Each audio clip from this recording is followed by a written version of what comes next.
Hello, this is Dr. Jeff Craig, Superintendent for the West Aurora Schools, and we welcome you to podcast number 17. And today we're featuring welding and precision machining teacher, Mr. Mark Williams. Welcome, Mark. We appreciate that. Thank you. And our Career and Technical Education Pathway Program Coordinator. Well, there's a handle. Mr. Brian Veit. Gentlemen, both, I appreciate you being here today and joining in our talk. So welcome. Yeah, thank you for having us today. Absolutely. Yes, thank you. You know, this is, made no bones about it, this is one of my passions since we've started this. Even just building this facility came through as a passion when we were pushing through our referendum. And so we've got a little more work to do, as you know, that I'm pushing pretty hard on that. But before we get into some of the technicalities of what we do here, I'd like to hear a little bit about who you are and kind of what you've been about and what your background is. So, Brian, let me start with you. Okay. Well, going way back, I went to Illinois State University, the awesome Redbirds, majored in business teacher education, and that really started my career in education. 16 years now. I spent 11 of those years in the teaching role, business education, teaching computer science, economics, law, and I was fortunate enough to make my jump to administration here with West Aurora School District 129 in 2016, right when this thing was getting off the ground. You know, I haven't looked back since. That's awesome, and we're glad you're here.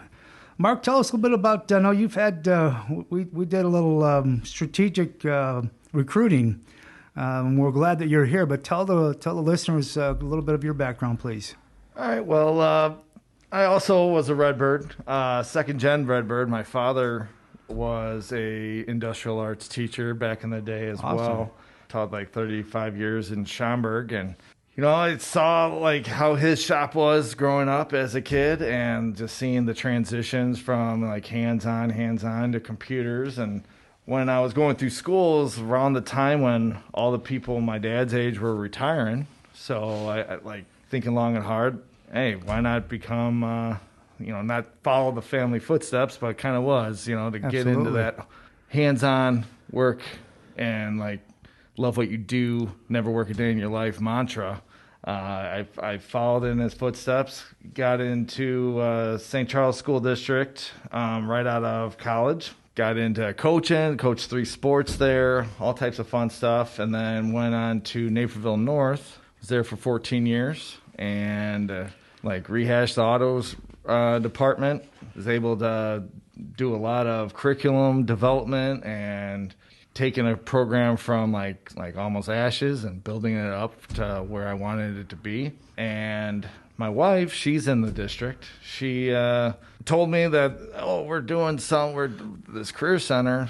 Might as well, put your name in the hat. So I just threw it out there just to see how it worked. And it turned out to be like a blessing in disguise. Absolutely. You guys brought me in to like, all right, let's, we had this autos position, and I talked about what I did with my auto shop, and it opened the door to, we got this building, and I'm like, this is unbelievable. It was a dream come true. I can't even, that mantra I said, work a day, do what you love, never work a day in your life, is truly a daily aspect for me out here. Well, and we're glad both of you guys are here. It's really been able to take this facility and the programming from the ground floor up. And I would be remiss, and I will share a little bit with the listeners, and some people will go, why a career center, why welding, precision machining, and some of our other futuristic, kind of letting the cat out of the bag with our robotics, with our advanced building trades, to kind of fill out the opportunities here. But when I first got here, former Mayor Tom Weisner was a strong proponent in the career pathways, but the challenge at the time with all of our public school districts and our parochies was it was conversation, and there wasn't a lot of action behind it.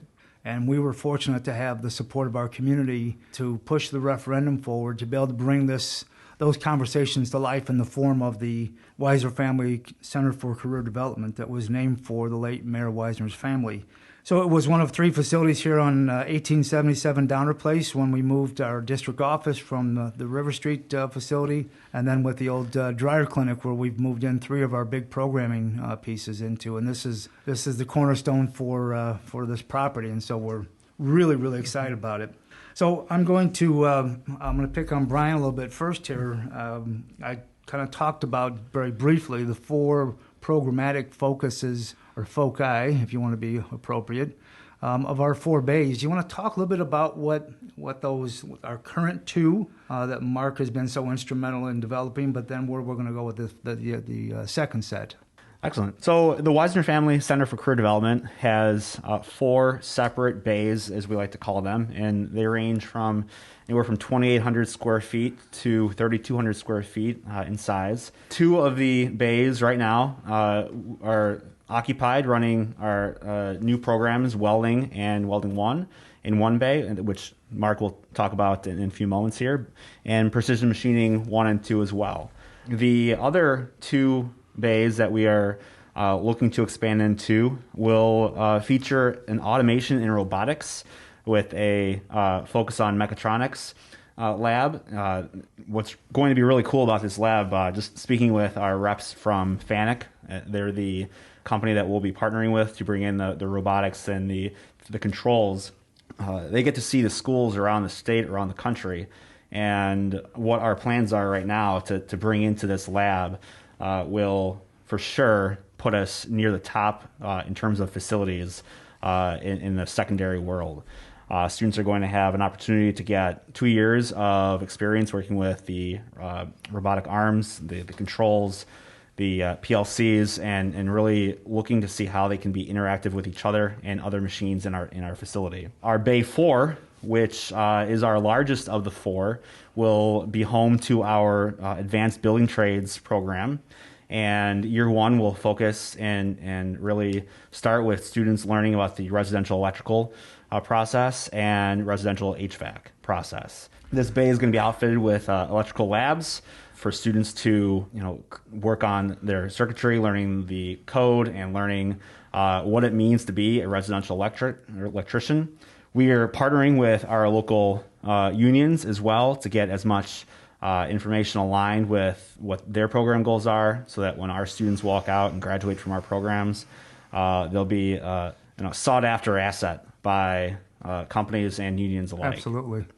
Yeah, and I think that partnership, and we're going to probe a little bit deeper a little bit later on here, but that partnership within our community has been really important to get buy-in. And I think you'll see generationally people, and Mark, you alluded to it even with your father, within your own family, generationally, super important that kids have these skill sets anymore. Mm-hmm. Which leads me to, and I'm going to ask you to talk a little bit, I'm going to pick on a term that you use, so just for those folks that are not familiar, mechatronics, explain what that field is. It's a newer field of study and a newer field of skill set. Yeah, so mechatronics is really conceptually bringing all the different elements of engineering together. Our facility, as it will be set up, will be a mechatronics lab as a whole. We'll be able to bring our mobile robotic cart from one room, one bay, to, let's say, our machining bay, and create a cobot relationship and program the machine to be working hand in hand with the robot. Essentially, what we're doing is using multiple systems, putting them together, and being more efficient in collaborating with those machines. And to think, graduates of West Aurora High School will come away with those skill sets. Never before has that been that opportunity. I'm going to pick on you a little bit here, Mark. The first part is I'm going to open up to both of you, but I will give you my rationale, because there's been a shift locally and more globally away from the college or bust mentality. I know my rationale because I have a background in the career and tech field. That's what I was trained to do, was teach woods and drafting.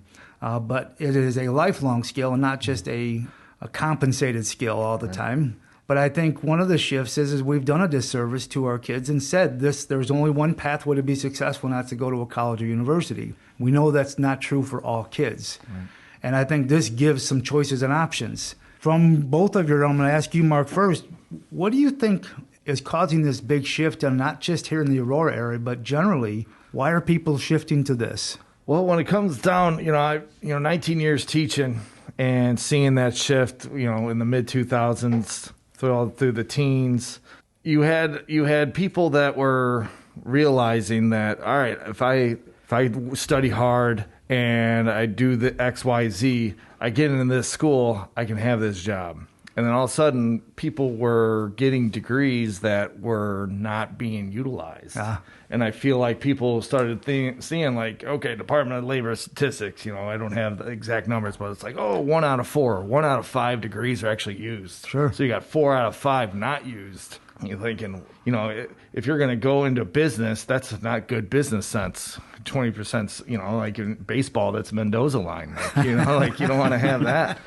So you want to think about how that really comes into play. I think people started to open their eyes. And I would say like my mantra throughout my career is trying to not use, like, I've ran an auto shop, and a lot of my stuff, I guess, could be seen as controversial. I'm not trying to make everyone a wrench when I was running my shop. Sure. I wanted them to develop a passion. I do that here with my welders. I do it with my machinists. Am I going to make everyone a 597 pipe fitter? If that's what you want to do, I'm going to give you the skill set. If you want to go and work for the electrical union and weld for them. If you want to go to, just open up your own custom fab shop because you have skills, you know how to weld, you want to make things from scratch.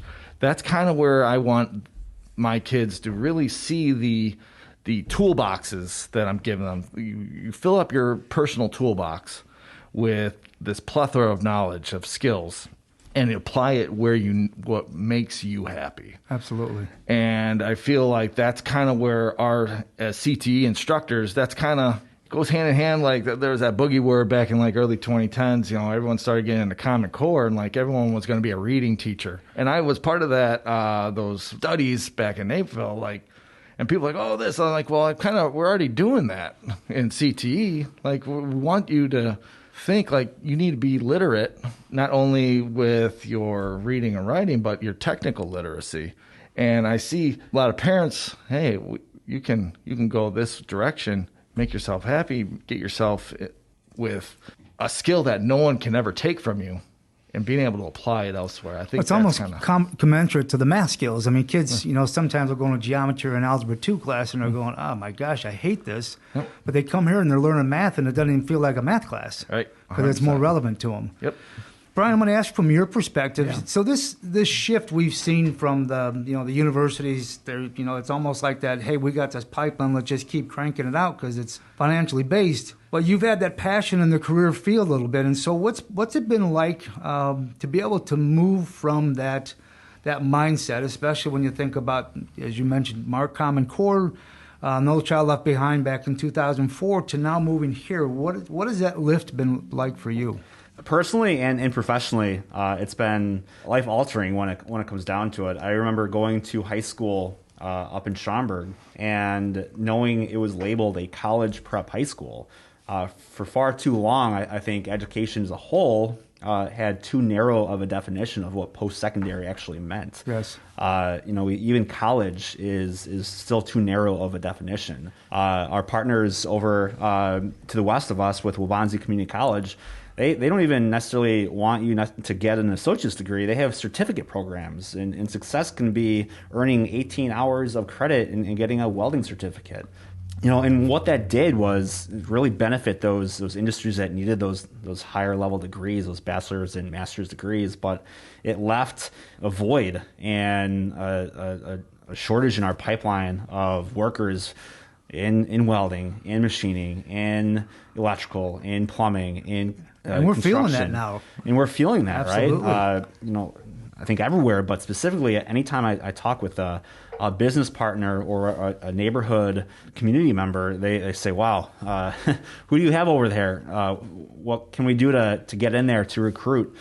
They're thirsty for it. Absolutely. And that is in large part because our curriculum was more focused on adding more AP classes, adding more core requirements, and it was less of an emphasis on the CTE content. And even as my experience in teaching, I was a business education teacher, and a lot of my students were college bound. We didn't say that you can be successful right out of high school in business. You needed to go into a 2 or 4 year program and get your experience through internships and professors. And when I was able to fortunately get the job here in West Aurora, my eyes just opened. You know, the tunnel that I was looking through, you know, collapsed, and I saw so much more around in terms of the opportunities. I mean, you've seen it yourself throughout your career. The high schools, they'll lean on career centers. So they'll look at a career center that services the region. Yes. In which I applaud West Aurora for saying, you know, yes, we do have a career center in our region, but we can do it for our students right here, and we can do it real well. And most of those centers ended up imploding just because logistically high schools couldn't do all things for all kids, and so they just shuttered them, and they came back into, I'll do a small machine shop, or I'll do a small wood shop, and it was more exploratory than really emphatic to the internships, externships, and next career opportunities. Yeah, and we have the professional shop appeal. Absolutely. And then some. The unions, when they come to see our facilities, the companies, the community members, the board members, when they see our facilities, they say, "Wow, this is the best I've seen." Wow. And they're not just trying to make a sale; they're jealous. They're wishing that when they were in high school, that their high school devoted that much attention towards the trades and the career tech ed that we are right now. You know what I'm hearing too. When Mark talked about developing that passion for what the kids are doing. So it sounds like prior we would lay out this process that you'd finish, your college prep, and then you go on to a tour of 4 years, and you'd have to do this, and all these steps before you could, and then hopefully along the way you develop a liking for it, and then you're 6 years into it, and you go, well, that's really not what I'm hoping for. So there's two pieces I want to probe down. Mark, I'm gonna really put a pressure on you here, because I'm gonna ask you for your 30-second elevator pitch. Tell me what you do in your welding class. Well, welding one, first thing each kid is going to do is going to learn that they are no longer part of like a classic student. They're going to be an employee of the Wisner Center. Cool. So they're going to have the appropriate PPE like it's a job site each and every day. I want them to explore and feel the, I guess you can say the pressure cooker of what it is they're going to get once they're in the real world. I want them to get that taste right now where the consequence is possibly a poor grade as opposed to losing your job and losing a house. Sure. So I want them to try and get them to learn from their mistakes and build upon those. And like I said, get that toolbox full of these great attributes that are going to help them open as many doors as possible to whatever involves welding. Awesome.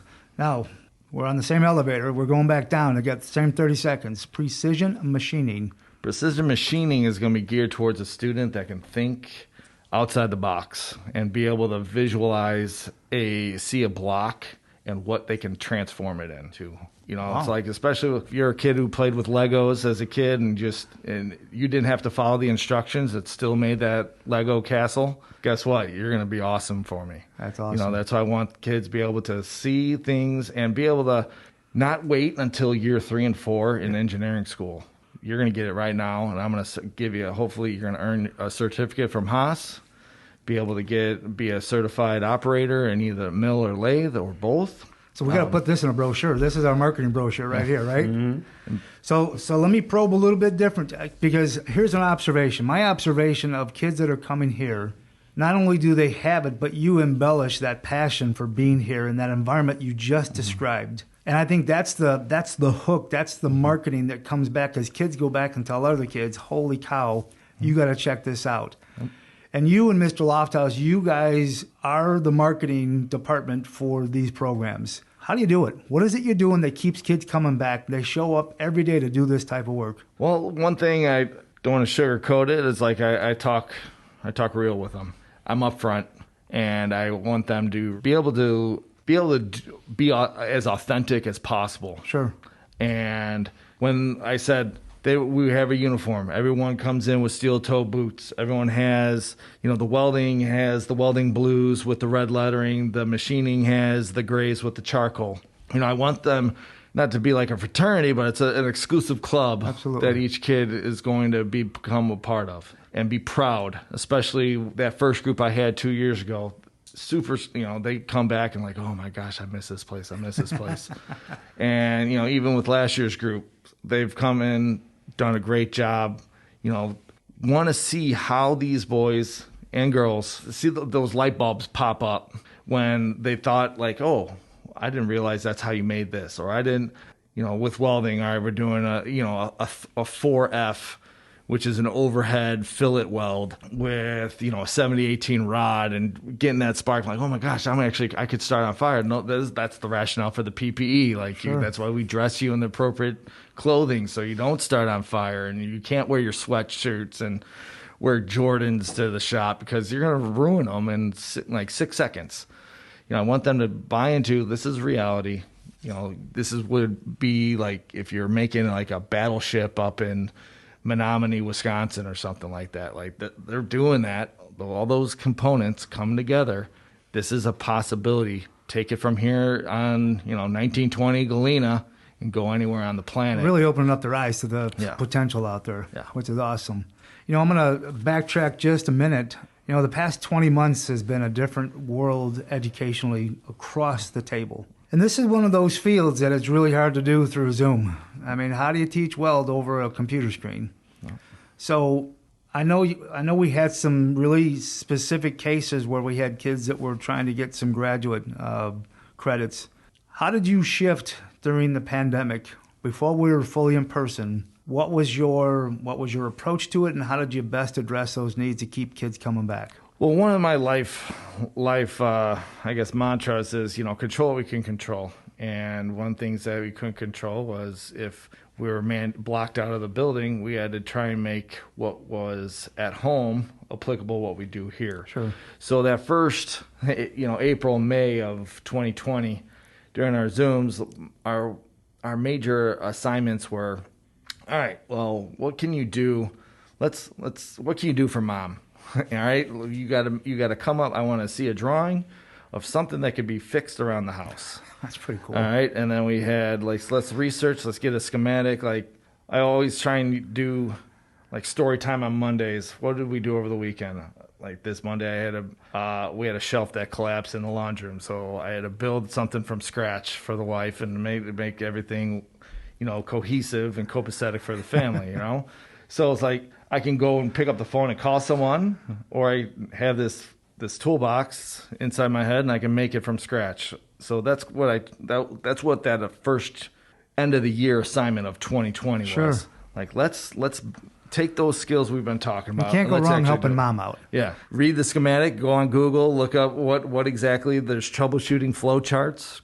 Talk about flow charts. How can you decipher a flow chart? That's kind of where I try to pick up the pieces and make it useful. I didn't want to like, hey, we're not wasting each other's time. I don't want to waste your time. And back to that technical reading, that really supported that. Yes. Mm-hmm. So we applied those skills. So, and then thinking about where we were going into the summer, obviously everything, control we can control. Can we get in person? Can we? We had an incredible opportunity to take advantage of the small numbers and the PPE that exists. You look at the science, like they're talking about, okay, this 6 feet was that magic number. Well, our booths are 6 feet and they have suction. So it's like, and kids have masks, they weld masks. It worked out perfect for them to get a little bit more of one-on-one instruction than we would normally get and amplify the message we were Sure. trying to do. Make the best of the situation of, guys, you guys are coming in. We're the only ones. Let's make sure we don't lose this opportunity. You guys come in, I get it. We're going to do the best we can with what we got. You bet. And that's kind of what The old Teddy Roosevelt. I think it hit home. Control what you can control. But hopefully we don't have to go back down that road anytime 100%. soon. 100%. Brian, I'm going to shift back to you a little Sure. bit. You talked a little bit about recognizing what we offer for kids here. What do you see as some of the greatest successes of our the Wiseman Center to date? To come back to what Mark was just saying and define it as what a success would be, they start and end with the student. What are we shaping and how are we shaping our students? Mark and Billy, they're able to see their students on a day-to-day basis, But me as an observer, when I walk through the labs or I see them coming in and out the door, there's a joy in the student's face that they get when they walk in and they get to suit up, they get to get into the booth or work on their part they're machining. And one of the greatest things that makes the program what it is that both the teachers here, both the instructors are phenomenal at making a student believe in themselves. A student welds for the first time and they're met with wow, that was the single best weld I've ever seen, right? Like you're getting that thought, like this is something I never thought I was able to do. And a student is able to hands-on demonstrate a skill and be evaluated in such a way that promotes that I want to keep doing this. You bet. So sure enough, they come back the next day and they work harder, and the next day they work harder. And by the time they're done with the semester, we have an elite welder, an elite machinist that is going to go out into our community and be very productive. And I think our success then would be the fact that we have a high rate of students graduating from our programs that are finding work in that field. Representing West Aurora. Aurora. By the data, we are certifying our students through OSHA certification, and every student is walking out with a safety card that they can take with them the rest of their lives, showing that they understand and they can demonstrate safe working habits in the shop. Content specifically, we have machine certifications, we have weld certifications that students are going to be able to take and prove that they have the skills necessary to be productive and successful in the industry. Well, it helps people getting excited about it too. Mark, I'm going to ask you, what one thing are you most proud of? I would say, thinking about how, like, it was a leap of faith, like leaving someplace that I could have easily retired and thinking about, all right, I'm going to be here for the rest of my career, to this incredible opportunity of now I definitely feel I know I could be here the rest of my career. And I can honestly say every single kid who's walked through that door one here, has been impacted. And has been impacted for the sense of they either A, found out that they have passions that they didn't realize they could do, or skills that they could do, or B, hey, there's a consequence. Hey, my hands don't really work well with my brain right now, so I better start studying harder in my other classes. Sure. And figure out another field. And I feel like those are the yin and yang to the situation, to be able to answer that question. What can I do? And I am what I can do. And get them to think that. I can honestly say, I would say that's probably the most important thing is I can rattle off like 15 guys right now that have gone off, like what Brian said, that are in industry. They're killing it. And, they had a hunch, maybe I will like this. Or, I don't know, my counselor put me in this thing or something like that. Those conversations happen all the time. Absolutely. Just this big red, blue, and gray building. I guess you could say I love it. Just everything about it. That's awesome. Yeah. That's awesome.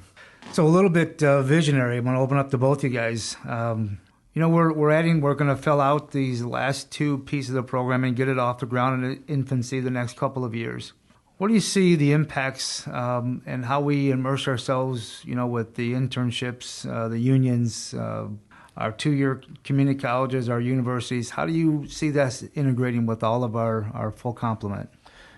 With our current programming, we're in constant communication with our community college partners, Waubonsie Community College, and our Employment for Education Director for Valleys to ensure that our welding program and our machining program also are opportunities for students to earn dual credit classes and articulated credit for these colleges. And what that means, they'll be able to graduate from West Aurora and go to Waubonsie with credits in the bank, that much closer to a basic welding certificate or an associate's degree. They're not going empty-handed. If they go into a community college with some credits, they're more likely to stay and continue. So we're trying to make sure we set that up for our students. In terms of internships and externships, job shadowing events, I think we are always looking for opportunities for partnerships with businesses and close to our center, far away from our center, so we can get our students hours in a real world shop. What we're looking at, a year, 2 years down the road is to be able to offer our students something called a CTE diploma endorsement. And part of that diploma endorsement program is that a student is going to take 3 or 4 academic classes within a sequence, like welding 1, welding 2. Before they might take an engineering drafting class or a woodshop class. But when they take these classes, they're getting job shadow experience. They're getting in front of industry partners through a lunch and learn panel at the high school. They're going to expositions at our unions, seeing what it's like to be a welder, what it's like to be a pipe fitter. They're having mentorship from our businesses that want to partner with us to problem solve in a team-based challenge scenario. And lastly, get 60 or so work hours in the field, whether that occurs during a summer internship program or every Friday, instead of coming to the Wisner Center for class in the afternoon, they go to a manufacturing facility down the road to get those 60 hours, get those work experience hours, and hopefully really hands-on. And have that turn into then the partnership after high school. These students have a place that they can go and call their career. Awesome. Mark, I'm gonna ask you to bring it home for us. So staff members, parents, community members that have middle schoolers, freshmen in high school, that are thinking about, that's kind of a cool looking building. I'm hearing some cool things about it. I've heard so-and-so had a really good experience. How do you communicate? How do you articulate with those folks that are contemplating, or 6th, 7th, and 8th graders, 9th graders thinking about coming into this facility and experiencing these opportunities? Well, to that person, when you're listening to what I say, I wholeheartedly, the words that Mr. Veit has said, touring or all these other facilities, industry leaders that have come out. Because honestly, my opinion based, this is the best shop, the best welding shop in the state, if not the country. One of the best machine shops in the state, if not the country. You have it in your own backyard. It is an incredible opportunity to learn something from that you won't get an opportunity anywhere else. Come on out, register, and you're going to see something that you're going to be able to experience. Not only coming away with, maybe I want to be a welder, or I want to be a machinist, I want to be a operator. You want to go work for NASA or SpaceX. You're one of our valedictorian kids that are already lined up for MIT. It'd be a shame for you to go out to MIT and never know how to run a machine, or know what is going on with that, how things are actually produced. You're going to make yourself so much more valuable by having the know-how. Awesome. Someone that is struggling with school, you don't like sitting around. Guess what? We don't sit around at all either. You got about 75 minutes of on your feet at a machine. That student there wants to get his hands dirty. You're going to, he or she, each and every day. You're going to have an authentic, real-world workplace environment and get a taste of what it is that could possibly lead you to a path of supporting yourself well into your retirement age. Find something that you can run with. And there's our public service announcement for a career in technical education. Yes. That's awesome. This is really exciting from a lot of fronts and for a lot of people, and really appreciate your passion, what you're doing to build this from the ground floor up and make these opportunities available for our kids in West Aurora and our surrounding community. Mr. Mark Williams, Mr. Brian Veit, thank you so much for being a part of our conversation today. Thank you for all that you do and continue to do. Really appreciate the conversation. Well done. Please remember that you can find us wherever you get your podcasts, including iTunes, Stitcher, SoundCloud, and the TuneIn Radio app. I would encourage you to subscribe to our broadcast, and please give us your feedback so we can continue to improve our discussions. Thank you again, and we'll talk to you next time.